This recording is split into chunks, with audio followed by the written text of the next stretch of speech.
നാമമായിട്ട് സ്തുതിയായിരിക്കട്ടെ. മാർച്ച് 25 മംഗളവാർത്ത തിരുനാളിനായി നാം ഒരുങ്ങുകയാണല്ലോ. മംഗളവാർത്ത എന്നാൽ മനസ്സിന് ആനന്ദവും സന്തോഷവും ഒക്കെ നൽകുന്ന നല്ല വാർത്തകൾ എന്നാണ് അർത്ഥം. എന്നാൽ മറിയത്തെ സംബന്ധിച്ച് ദൈവത്തിന്റെ ദൂതൻ മറിയത്തിന്റെ അടുത്ത് വന്ന് പറഞ്ഞ വാക്കുകൾ അത്ര മംഗളകരമായിരുന്നില്ല.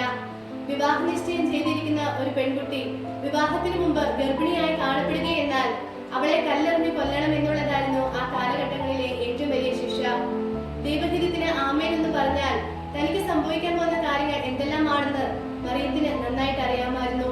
അന്ന് വരെ താൻ കാത്തു സൂക്ഷിച്ച പേരും പെരുമയും വിശുദ്ധിയും എല്ലാം അതോടെ ഇല്ലാതാകും.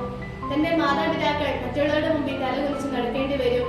നാട്ടിലും വീട്ടിലുമൊക്കെ താനൊരു പരിഹാസ വിഷയവും ചർച്ചാ വിഷയവുമായി മാറും.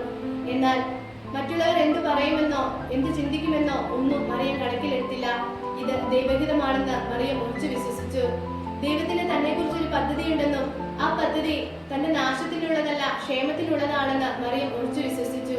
അതുകൊണ്ട് തന്നെ ദൈവത്തിന്റെ ദൂതൻ ദൂതുമായി കടന്നു വന്നപ്പോൾ ഇതാ കർത്താവിന്റെ ദാസി എന്ന് പറഞ്ഞുകൊണ്ട് അത് സ്വീകരിക്കുവാൻ മറിയത്തിന് സാധിച്ചു. അങ്ങനെ മറിയത്തിന് അതൊരു മംഗളവാർത്തയായി തീരുകയും ചെയ്തു.